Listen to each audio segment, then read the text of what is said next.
안녕하세요. 저는 4살 아들을 키우고 있는 여자입니다. 저희 집의 가족 구성원은 평범한 집과는 달리 조금 특이한 편인데요. 어쩌다가 특이한 가족 구성이 되었는지 제 사연 한번 들어보실래요? 저는 아파트 관리사무소에서 회계 업무를 보는 일을 하고 있었어요. 제 일 중엔 회계 업무 말고도 중요한 다른 일이 있었는데요. 그건 바로 노인정 살림을 사는 일이었어요. 일을 하며 남는 시간엔 아파트에 마련된 노인정에 가서 청소를 돕는다거나 최소한의 구비 물품들을 체크해야 하는 일도 맡아서 하고 있었는데 그곳에서 친하게 지내는 분이 계셨습니다. 그분과 가깝게 지내다 보니 이런저런 이야기를 나누게 되었고 어느 날은 저에게 이런 말씀을 하시더라고요.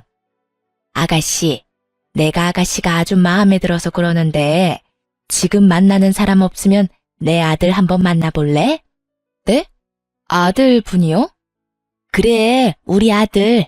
내가 아가씨가 너무 마음에 들어서 그래. 아무리 생각해도 남한테 주기엔 너무 아까워서 그러니까 한번 만나나 봐. 한번 만나보고 영 아니다 싶으면 다신 보지 않아도 되니까.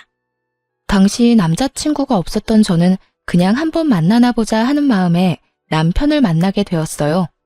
그렇게 만난 남편은 생각보다 괜찮았고 시모의 응원을 받으며 연애를 시작하게 되었죠. 연애 시절의 남편은 배려심이 깊은 사람으로 보였고 생활력도 강해 보이더라고요. 무엇보다 나를 많이 사랑해주는 모습에 결국 결혼까지 하게 되었습니다.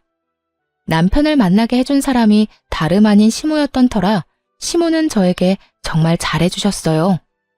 엄마, 무언가 크게 착각하고 있나 본데 친딸은 나라고 나. 언니가 아니고 나라고요. 아유 정말 누가 친딸인 줄 모르겠다니까. 시누이가 이런 말을 할 정도니 말 다 한 거 아닐까요? 이렇듯 많은 사랑을 받는 만큼 저 역시 시모를 잘 모시며 지냈어요. 시모와 제 사이가 좋다고 시누이가 질투한 것도 아니었어요. 시누이 역시 앞에선 그렇게 말했지만 뒤에선 저에게 엄마에게 잘해주어 고맙다고 늘 말해주는 다정한 시누이였으니까요. 결혼을 하고 난 후에도 계속 일을 하고 있었기에 시모와 전 더욱 자주 긴 시간을 함께 보내곤 했습니다. 그래서 그런지 서로 간의 정이 더 깊어졌고요. 그러던 어느 날 남편이 갑작스럽게 회사를 그만뒀다며 저에게 사업 이야기를 꺼내기 시작하더군요. 여보, 사실 나 저번 주에 회사 그만뒀어. 뭐? 당신 오늘도 출근한다고 나갔었잖아. 출근도 안 하는 사람이 나가서 뭘 한 거야? 아니, 애초에 왜 상의 한마디도 없이 그런 큰 결정을 내린 거야? 그게 나 사실 사업하고 싶어. 언제까지 월급쟁이 할 수도 없는 노릇이고. 언젠가는 우리 아기도 낳아야 할 거고 그때 되면 돈도 더 많이 들 건데 그런 날이 오기 전에 얼른 시작해서 자리 잡고 싶어. 처음엔 많이 당황스러웠어요. 잘 다니던 회사를 상의 한마디도 없이 그만뒀다고 하니 화가 나기도 했고요. 하지만 화가 난다고 화를 내봤자 복직이 되는 것도 아니었기에 저는 최대한 마음을 가라앉히며 남편에게 물었고 남편은 앞으로의 계획을 저에게 털어놓더군요. 저로선 도저히 생각하지도 못한 일이었지만 이왕 저지른 일 되돌릴 수 없으니 이렇게 된 이상 마음이라도 편하게 시작하게 해주자 싶었어요. 대박이 나면 더없이 좋겠지만 그렇지 않다고 해도 좋은 경험을 얻는다고 생각하기로 한 것이었죠. 무슨 말인 줄 알겠어. 그런데 여보, 사업을 한다고 무조건 성공하는 것도 아니고 그러다 혹시나 아니다. 이미 그만뒀는데 어쩌겠어. 이왕 하는 거 열심히 해봐. 고마워. 미리 상의 못한 건 미안해. 나도 많이 고민하다가 이때가 아니면 도저히 안 되겠다는 생각이 들어서 당신이랑 신랑이 하면서 시간 쏟고 싶지 않았어. 다음부턴 꼭 상의할게. 정말 미안해. 알겠어. 다음부턴 꼭 그런 일은 상의해. 사실은 혹시나 망하면 어쩌려고 그래? 라는 말을 하고 싶었어요. 하지만 이미 회사는 그만뒀고 남편은 사업을 하겠다는 굳건한 의지를 내비치는 상황에 굳이 그런 불길한 말을 하고 싶지 않더라고요. 한편으론 남편의 심정이 이해가 되지 않는 것도 아니었고요. 상의를 해줬더라면 좋았을 테지만 이왕 벌어진 일, 큰 일을 하려는 사람에게 괜한 잔소리도 하고 싶지 않았어요. 그래서 전 남편을 응원해주겠다고 했고, 그렇게 남편의 사업 준비는 시작되었어요. 남편의 사업은 제가 전혀 도움을 줄 수 없는 분야라 그저 전 일을 하며 살림을 잘 꾸려나가는 일을 열심히 하는 수밖에 없었죠. 잦은 출장과 잦은 술자리에 신혼을 즐길 새도 없었지만 다른 건 몰라도 주말만은 꼭 저와 시간을 보내주던 남편의 노력에 단 한 번의 말다툼도 없이 그 힘든 시기를 보냈던 것 같습니다. 가장 힘든 건 당연히 돈이었어요. 아무래도 남편의 벌이가 전혀 없이 지내는 기간이 길어지다 보니 제 벌이로 감당할 수 있는 선을 훌쩍 넘어 생활이 힘들어지더라고요. 그렇다고 친정에 말할 수도 없는 노릇이고 시댁에도 말할 수 없는 노릇이었죠. 어떻게 해야 하나 고민만 하는데 이런 사실을 다 알아챈 시모가 생활비를 붙여주시는 게 아니겠어요? 어머님, 방금 돈이 들어왔는데 웬 돈이에요? 그거 너희 생활비에 보태 쓰라고 조금 보냈어. 돈 들어가는 데는 한두 군데가 아닐 텐데 혼자 번 돈으로 감당하려고 하니 요즘 많이 힘들지? 한동안은 내가 조금씩 도움을 줄 테니 그걸로 조금만 더 버텨보거라. 언젠가는 이 힘든 순간도 다 지나가지 않겠어? 혹시나 부족하면 말하고. 사실 조금 힘들었는데 감사해요, 어머님. 정말 감사합니다. 생각 같아선 괜찮다고 하며 돌려드리고 싶었지만 상황이 힘들다 보니 그 말이 차마 나오지 않더라고요. 그래서 전 살림이 괜찮아질 때까진 감사한 마음으로 시모의 도움을 받기로 했습니다. 그렇게 생활비가 해결됐다 싶었더니 더 큰 일이 저를 기다리고 있더군요. 그건 다름 아닌 남편의 사업 자금이 부족하다는 것이었어요.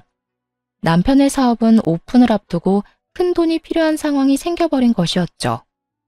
어떻게 해야 할지 모르겠어. 예상치 못한 큰 지출이라 준비한 돈도 없는데. 그렇다고 지금 와서 포기하기엔 너무 아까워. 어떻게 방법이 없을까? 그러게, 일단 생각을 좀 해보자. 둘이 함께 머리 맞대면 어떻게든 해결될 거야. 말은 이렇게 했지만 도저히 해결책이 보이지 않더라고요. 결국 전 집을 처분해 새를 얻어가는 쪽으로 마음을 굳히고 있었고 남편은 시모에게까지 고민을 털어놓은 것인지 시모에게서 연락이 오더군요.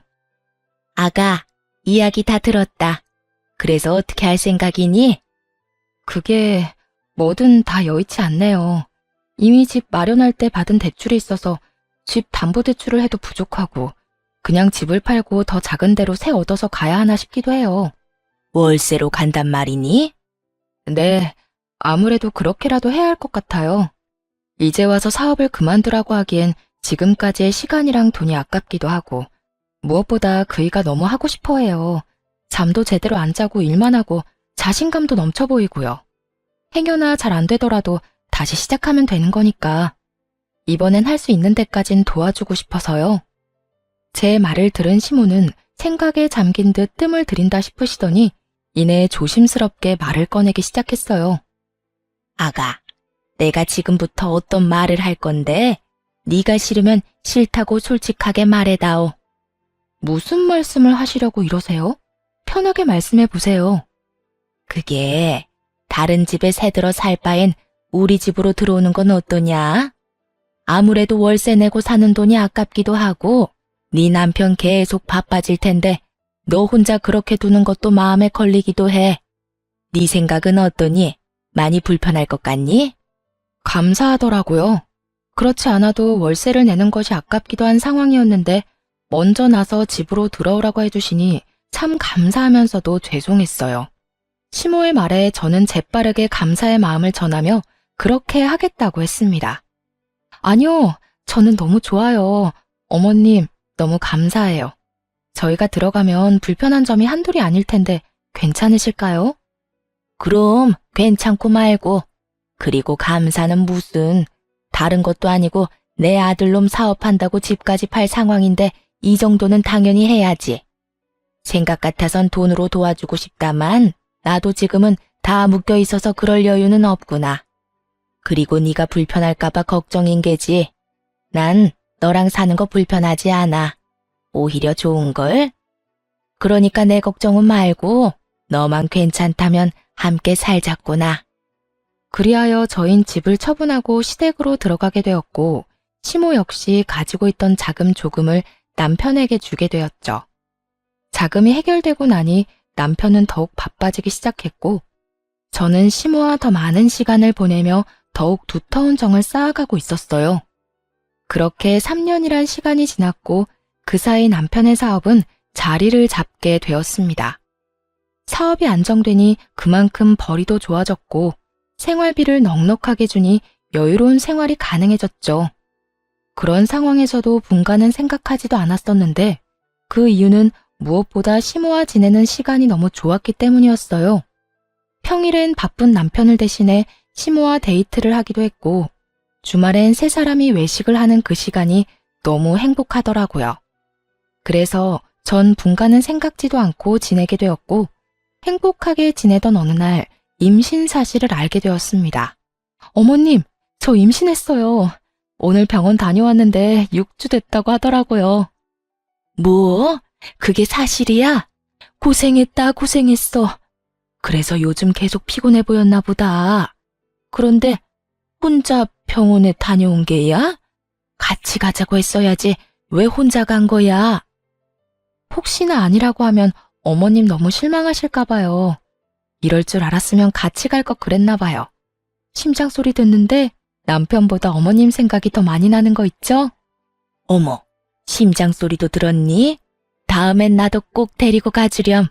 아범은 알아? 네, 오는 길에 통화했어요. 오늘 일찍 들어온대요. 그래, 아주 축하할 일이야. 다시 한번 고생했어, 우리 며느리. 제 임신 소식에 저보다 더 기뻐하는 시모를 보며 제가 다른 건 몰라도 정말 시집 하나는 잘 왔구나 하는 생각마저 들더라고요. 그렇게 저는 더욱 단란한 시간들을 보내게 되었어요. 하지만 어느 가정이나 조금씩의 문제는 다 있듯이 저희 가정에도 조금의 문제는 있었습니다. 그건 다름 아닌 남편이었는데요.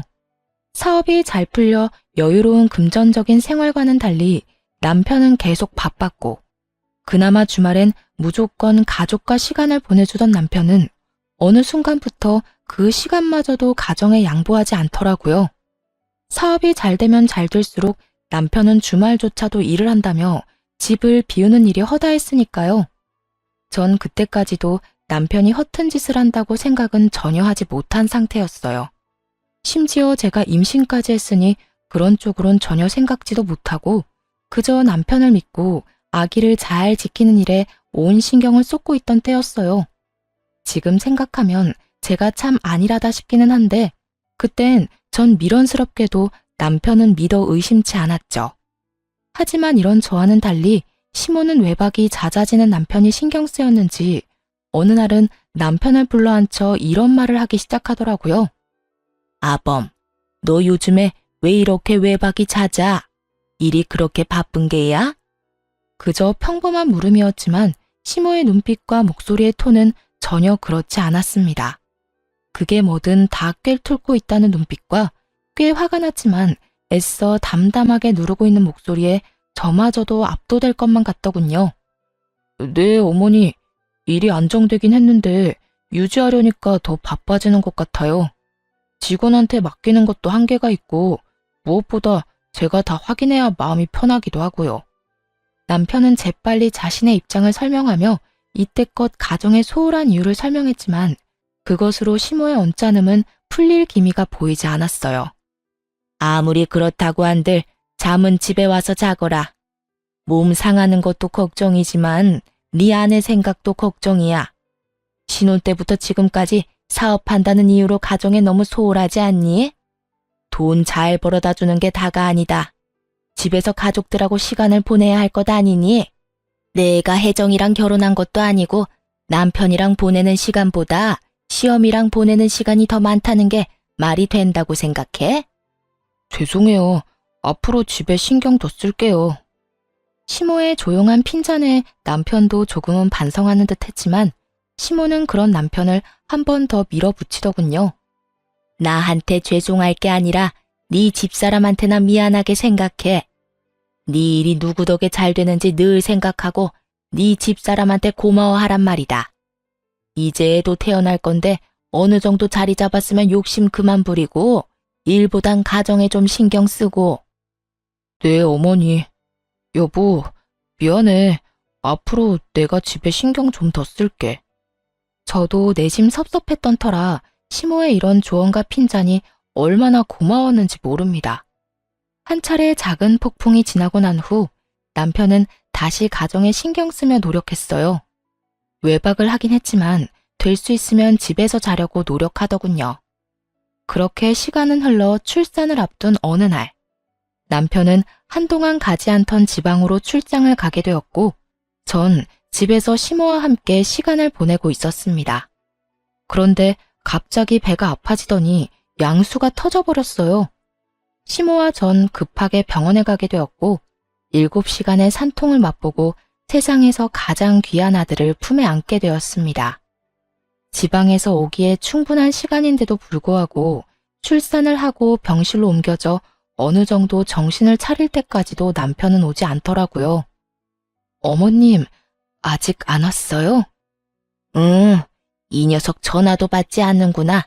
내 이 녀석을 그냥 금방 온다고 한 지가 언젠데 아직까지 소식도 없는 게야. 오기만 해. 내가 이 녀석 가만두지 않을 거니까. 어머님, 진정하세요. 오고 있는 중이겠죠.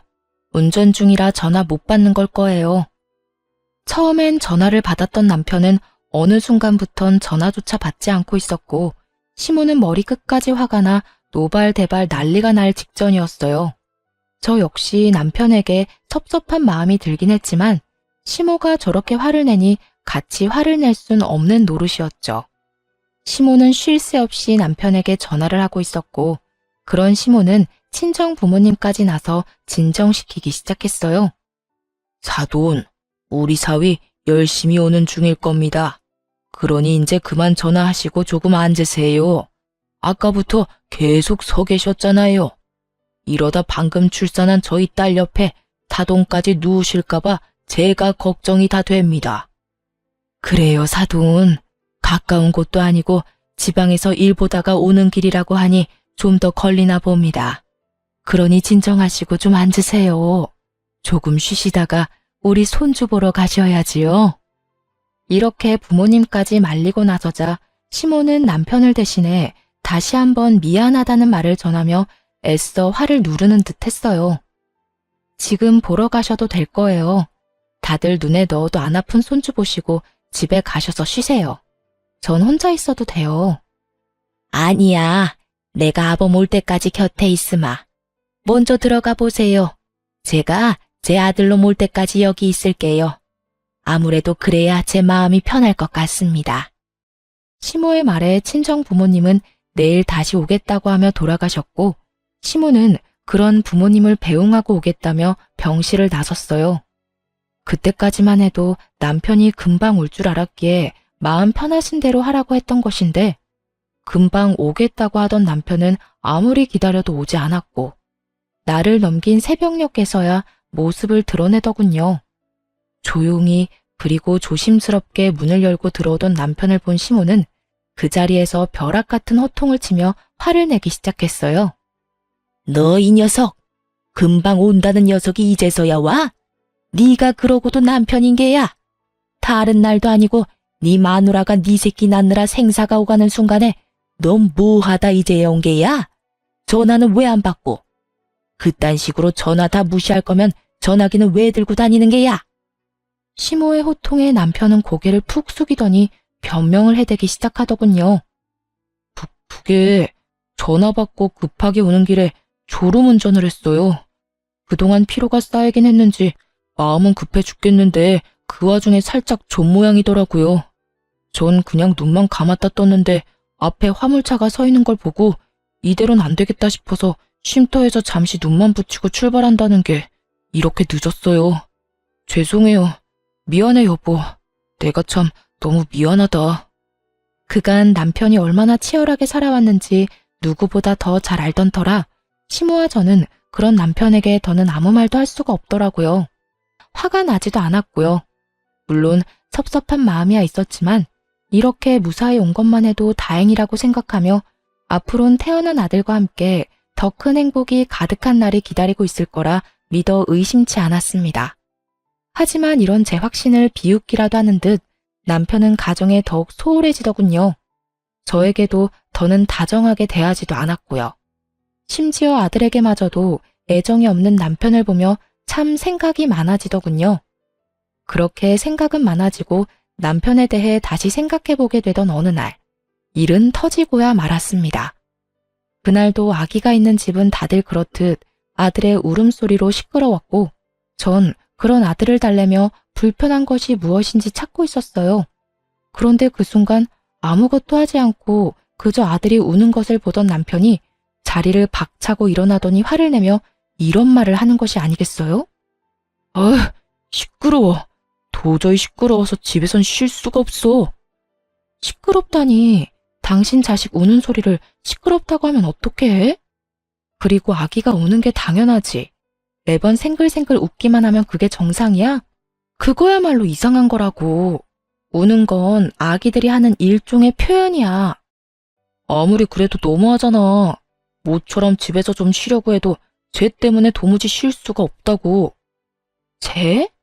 우리 아들이 남이야? 쟤, 얘라고 하게? 당신 정말 왜 그래? 요즘 왜 이렇게 예민한 거냐고. 나한테는 그렇다 쳐도 당신 아들한테까지 그렇게 예민하게 구는 이유가 뭔데? 시끄러우니까 시끄럽다는 건데 뭐가 예민하다는 거야? 시끄러워. 차라리 회사에서 일을 하는 게 더 낫겠다. 처음이었어요. 남편과 언성을 높여가며 싸운 일 말이에요. 저는 화를 내는 남편이 도저히 이해가 되지 않았어요. 우는 소리가 시끄럽고 듣기 싫을 수는 있다고 하나 아기 우는 것은 당연하였고 남도 아닌 자기 자식인데 저렇게까지 예, 제 하며 화를 낼 일은 아니라고 생각했으니까요. 여기까지만 해도 이해가 되지 않는데 남편은 기어코 짐까지 싸 회사에서 지낸다며 집을 나가버리더군요. 그런 남편을 시모가 붙잡아 이야기를 나누어 보려고 했지만 시모의 말도 무시한 채 그대로 집을 나가버리더군요. 너 지금 이게 뭐 하는 짓이야? 승준이가 남의 새끼야? 어떻게 네 새끼한테 그딴 식으로 굴 수 있단 말이야? 그리고 네 마누라한테는 어떻고? 네가 이렇게까지 잘된 게 누구 덕인데? 제가 잘된 건 제가 죽을 만큼 노력했기 때문이에요. 그 누구의 덕도 아닌 다 제가 노력한 만큼 잘된 거라고요. 그러니까 어머니도 그만 좀 하세요. 저도 좀 쉬고 싶다고요. 평소 시모의 말이라면 끔뻑 죽던 남편이었는데 시모에게 고함을 치며 화를 내더군요. 그런 남편의 모습에 시모도 많이 놀란 듯 남편을 잡은 손을 힘없이 떨궈버리더라고요. 그렇게 집을 나가버린 남편은 3일째 집으로 돌아오지 않고 있었고 시모는 도저히 안 되겠다 싶으셨는지 저에게 남편의 회사로 가보자고 하더군요. 저 역시 가만히 손 놓고 있을 문제는 아니라고 생각했던 터라 아들을 친정에 맡기고 함께 회사로 가게 되었죠. 남편의 회사로 찾아가니 남편이 자리에 없어 직원에게 물어보니 아마 회사 근처 고급 일식당에 있을 거라고 하더군요. 식사 시간이 아닐 때라 조금 의아하긴 했지만 저와 시모는 일단 식당으로 가게 되었죠. 혹시나 거래처 사람을 만나 중요한 이야기를 나누고 있으면 어떻게 하지? 하는 우려와 함께 말이죠. 하지만 이런 저의 우려와는 달리 룸에서 나오는 남편의 곁엔 젊은 여자가 자리하고 있더군요. 남편은 다른 여성과 어깨를 두르고 있었고 그 여성은 남편의 품에 기대며 치맛자락을 정리하면서 룸에서 나오고 있었습니다. 더 충격적인 건 상간녀의 정체였습니다. 사업이 자리를 잡고 바빠질 시기에 제가 면접을 직접 봐서 뽑았던 30대도 되지 않은 격리 겸 비서였기 때문이었죠. 제 손으로 남편의 상간녀가 될 사람을 회사에 넣었다니 충격이 클 수밖에 없었죠. 오빠, 이제 회사 들어가야 하는 거야? 나 좀 피곤한데 그냥 쉬면 안 되나? 안 되긴 왜 안 돼. 피곤하면 쉬어야지. 집에 데려다 줄 테니까 집에서 좀 쉬고 있어. 급한 일만 마무리하고 갈 테니까. 정말? 그래주면 나야 고맙지. 별것이 다 고맙다. 이런 걸로 고마워하지 마. 앞으론 이 모든 게 당연해질 테니까 지금부터 적응하라고. 우리 오빠 최고야. 얼른 이혼하고 내 남자 됐으면 좋겠다. 언뜻 들리는 두 사람의 대화로 남편의 외도가 확실해지는 순간 저는 믿을 수 없는 현실에 그 자리에서 굳어버렸고 시모는 그대로 남편에게 다가가 아무 말도 없이 남편의 얼굴을 향해 손을 올렸습니다. 남편은 많이 당황한 듯 아무 말도 못하고 맞은 볼만 어루만지고 있었고 상황 파악이 되지 않은 상간녀가 시모를 밀치며 화를 내더군요. 할머니, 미쳤어요? 누군데 감히 우리 오빠 뺨을 때리는 거예요? 이 할머니 미쳤나 봐. 오빠, 괜찮아? 상간녀의 행동에 시모는 바닥에 고꾸라져 버렸고 그 모습을 본 저는 그대로 상간녀에게 달려가 상간녀를 있는 힘껏 밀어버리고 시모를 일으켰어요. 그런데 시모가 바닥에 고꾸라졌을 때는 미동도 없던 남편놈이 제가 상간녀를 밀어버리자 급하게 달려나가 상간녀를 구해주더군요. 시모는 그 모습을 보고 한장하는 얼굴로 고함을 질렀어요. 너, 이 애미가 쓰러지는 건 네 눈에 보이지 않는 거냐? 어머니, 그게 아니라... 난 지금 이 순간부터 네 어미 아니다. 그런 줄 알고 네 옆에 그 멍청한 년이나 챙기거라. 시모는 그대로 저를 데리고 집으로 돌아와 버렸고 얼마 지나지 않자 남편도 상간녀를 데리고 집으로 들어오더군요. 그리곤 시모 앞에 나란히 무릎을 꿇고 앉아 상황을 설명하기 시작했어요. 이런 와중에도 저에겐 미안한 기색 하나 없이 저를 아예 없는 사람 취급하는 남편을 보며 정말 오만 정이 다 떨어지더군요. 어머니, 저 이 여자랑 살고 싶습니다. 더는 집사람이랑 사는 것도 싫고 사랑하지도 않아요. 사랑하지도 않는 사람이랑 계속 살아서 뭐 하겠어요? 서로 상처만 될 뿐이지. 그러니까 저 이 사람이랑 살게 해주세요. 너 지금 그걸 말이라고 짓거리는 게야? 너 승준이 아빠다. 승준이 아직 돌도 안 지났어. 그런데 이혼을 하고 싶어? 다른 여자랑 살고 싶다고? 가만. 그러면 너 혹시 승준이 태어나던 날도 저 년이랑 있다가 늦은 게야? 네. 맞아요. 제 핏줄이 태어나는 순간보다 이 여자랑 있는 순간이 더 소중하고 좋아서 같이 있다 보니 늦었어요. 사실은 가고 싶지도 않았다고요. 실수로 아차하는 순간에 가진 악이 무슨 애정이 있겠어요? 저요, 승준이 가지고 싶지도 않았다고요. 어머니는 어떨지 몰라도 저한텐 승준이는요, 제 이혼의 발목을 잡은 짐덩어리일 뿐이에요. 설마 했는데 그 설마가 사람을 잡더라고요. 제 아들을 짐덩이라 하는 남편놈은 제가 출산을 하는 그 순간에도 상간녀와 함께 지방이 아닌 서울에 있었고 연락을 받고도 상간녀와 함께 더러운 시간을 보내느라 오지 않았던 것이었어요.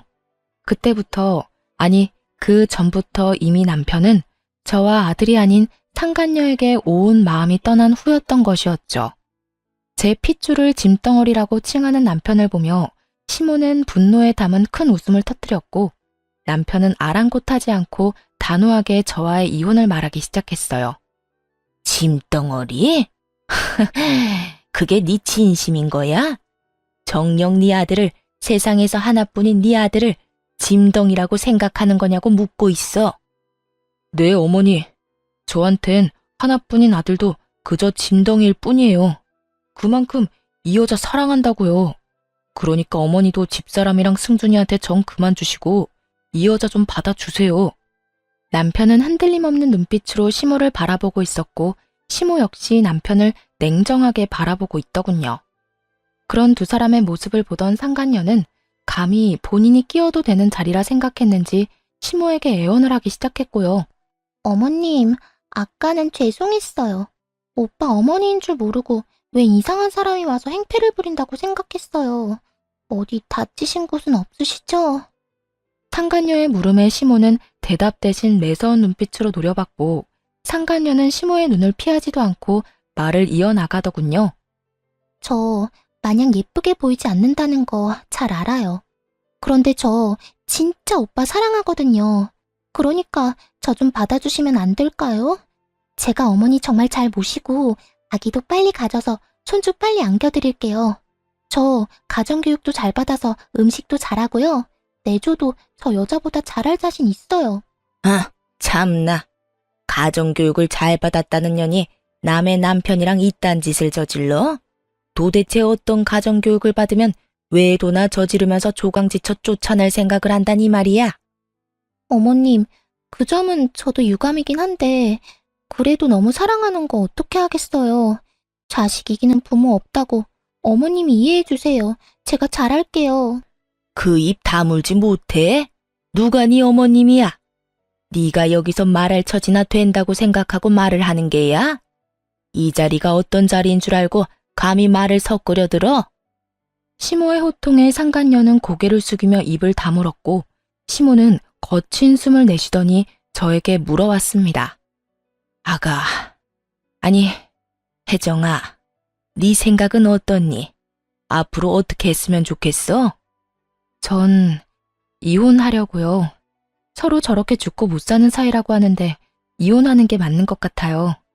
승준이가 마음에 걸리기도 하지만 승준이를 짐덩어리라고 하는 사람을 계속 제 아들 아빠로 살게 하는 건 저 역시 소름 끼치게 싫어서요. 전 이미 정이 떨어질 대로 떨어진 상태였고 무엇보다 제 아들을 저딴 식으로 취급하는 남자와 더는 한 집에서 같은 공기를 쉰다는 것 자체가 구역질이 나는 지경이었습니다. 그래서 저 역시 이혼을 하겠다고 단호하게 말했고 제 말에 시모는 다 맞는다는 듯 고개를 끄덕이더군요. 내 생각도 같다. 저런 인간 같지도 않은 쓰레기를 귀한 승준이와 네 곁에 계속 두는 거 나도 싫다. 두 사람 이혼하거라. 대신 넌 앞으로 승준이 2번 다시 보지 않겠다는 각서 쓰거라. 아들에게 손톱만큼도 애정이 없던 남편은 시모의 말이 떨어지자마자 이게 웬 떡이냐는 표정으로 웃으며 각서를 쓰더군요. 자식 버리는 부모의 표정이 너무 티없이 밝아 참 어이가 없으면서도 허망하더군요. 저런 인간도 남편이라고, 아기 아빠라고 같이 살았으니 말이죠. 그렇게 전 비교적 빠르게 이혼을 하게 되었습니다.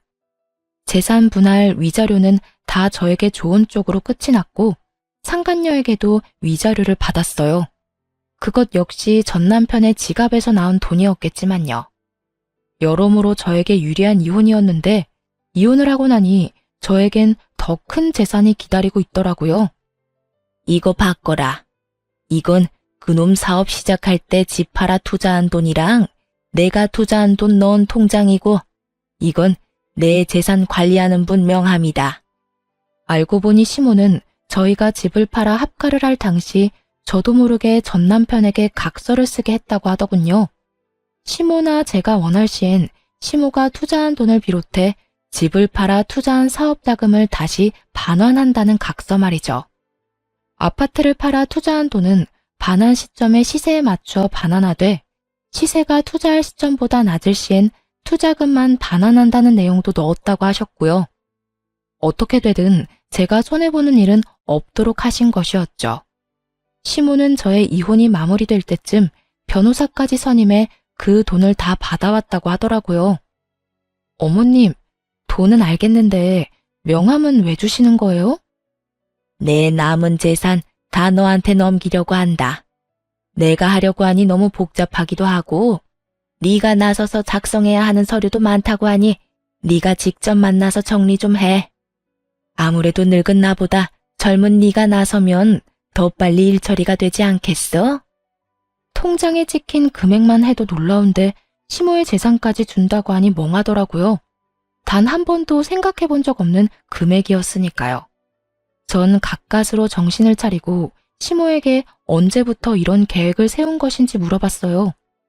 어머님, 언제 이런 걸 다 준비하셨어요?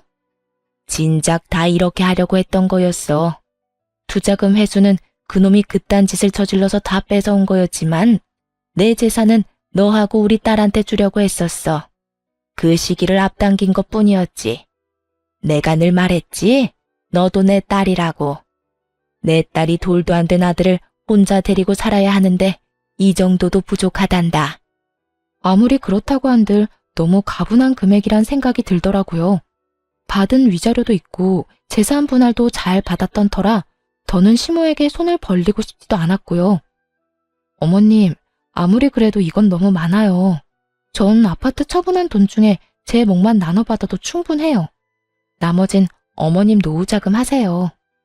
전 제 몫을 뺀 나머지는 받지 않겠다고 했고 시모는 한사코 제 손에 통장을 쥐어주시며 이렇게 말씀하시더군요.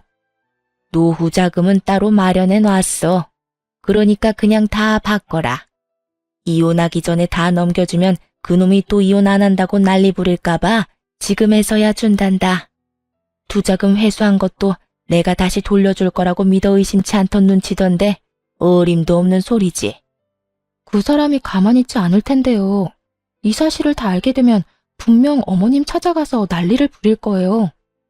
난리를 부리고도 남을 사람이었죠. 여자 때문에 조강지쳐도 아들도 다 버린 놈인데 그 큰돈 앞에선 어떻게 변해버릴지는 아무도 모르는 일이니까요. 시모는 이런 제 우려는 걱정도 하지 말라는 듯 살짝 미소를 지으며 저에게 이렇게 말했습니다. 그런 걱정은 하지도 마라. 집도 내놨어. 아예 찾아오지도 못하게 그놈 모르는 곳으로 이사할 거다.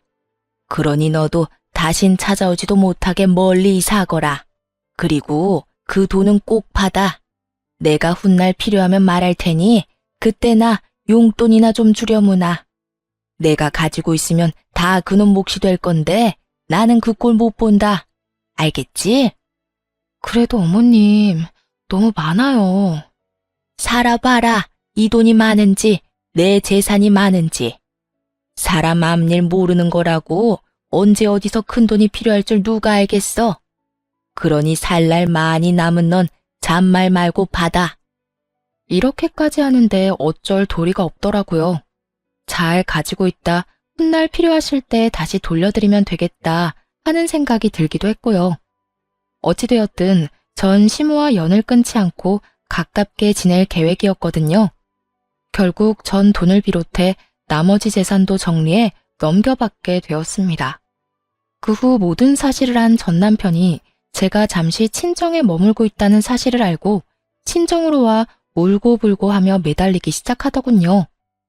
여보, 나 많이 원망했지? 내가 미안해. 당신 같은 여자가 어디 있다고 내가 미쳤었어. 이제 와서 반성이란 걸 하는 거야?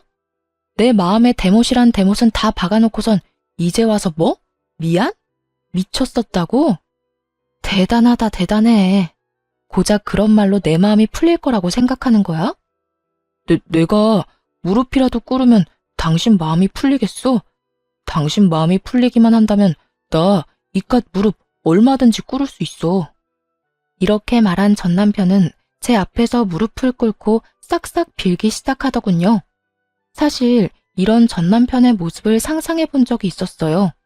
상상 속에서는 조금 통쾌하기도 했는데 막상 제 앞에서 전 남편 놈이 무릎을 꿇고 비는 모습을 보는데 통쾌하기는커녕 미간이 절로 구겨질 만큼 역겹더라고요. 하지만 이런 제 심정을 알 리 없는 전 남편은 본인이 무릎까지 꿇고 빌면 제가 감동이라도 하며 받아줄 거라고 생각했는지 희망찬 눈빛으로 저를 힐끔힐끔 보며 눈치를 살피더군요. 여보, 나 용서해 줄 거지? 나 당신이랑 이혼하고 정말 후회 많이 했어. 그래서 바로 그 여자랑 헤어졌고 말이야. 정말이야. 회사에서도 진작 내보냈어. 못 믿겠으면 회사에 전화해서 물어봐도 되고 그래도 믿었지 않으면 그 여자한테 연락해서 물어봐도 돼. 그러니까 나 한 번만 용서해주라. 아, 그래? 정말 헤어졌단 말이야? 그것도 나랑 이혼하고 바로? 그럼 나 정말 당신하고 이혼하고 바로 헤어졌다니까. 웃기지도 않더라고요. 당장 전날만 해도 상간녀와 함께 시모에게 찾아가 정말 재산을 전처에게 준 것이 맞는지 몇 번이나 확인하고 한 것을 다 전해 들었는데 눈 하나 깜짝하지 않고 거짓말을 하고 있으니 말이에요. 있잖아. 나 아직 어머님이랑 연락하고 지내. 어제도 통화했고 오늘도 통화했어. 제 말에 전 남편은 크게 당황한 듯 목까지 빨개진다 싶더니 말을 더듬기 시작하더군요. 그래? 그래. 그러니까 내가 하고 싶은 말은 네가 어제 그년이랑 어머님 찾아가서 정말로 나한테 재산 다 넘긴 거 맞냐고 몇 번이고 묻고 간 거 아니까 나한테 와서 이딴 연기해도 소용없다는 거야. 여보, 다 거짓말은 아니었어. 나 당신이랑 헤어지고 후회 많이 했다는 건 진심이었어. 그렇겠지. 내가 그 많은 재산을 받았으니 후회는 했겠지. 다 네 몫이 되었어야 할 어머님 재산이 애먼 나한테 왔는데 누가 후회를 안 할 수가 있겠어? 나라고 해도 땅을 치고 후회할 것 같은데. 네 맘 다 알겠고 잘 들었으니까 더 험한 꼴 당하기 전에 얼른 꺼져라. 난 경고했다.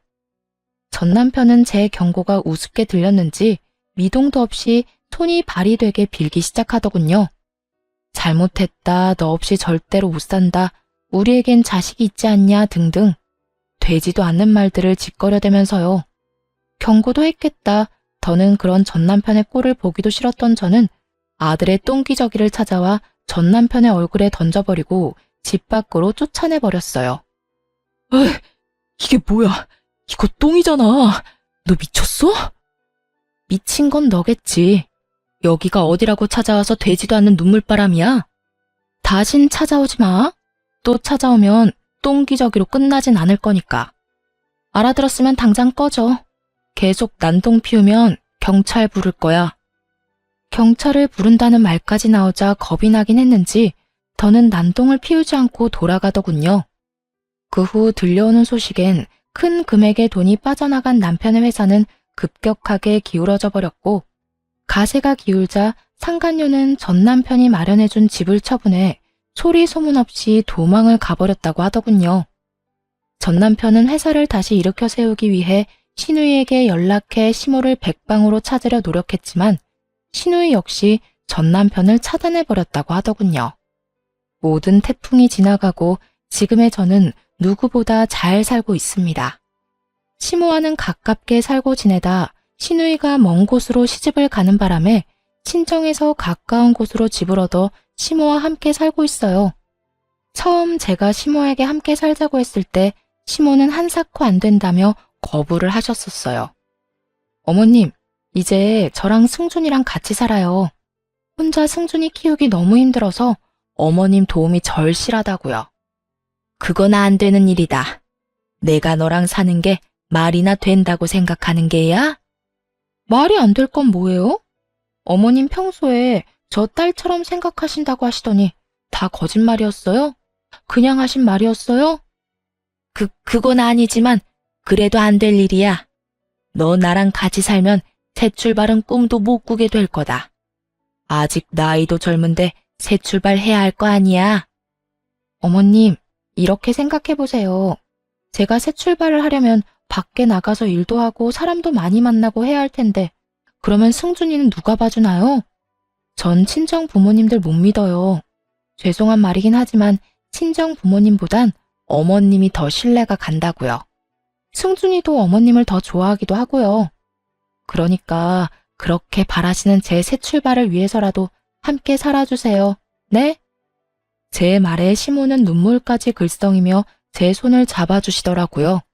그러면서 이렇게 말씀하셨어요.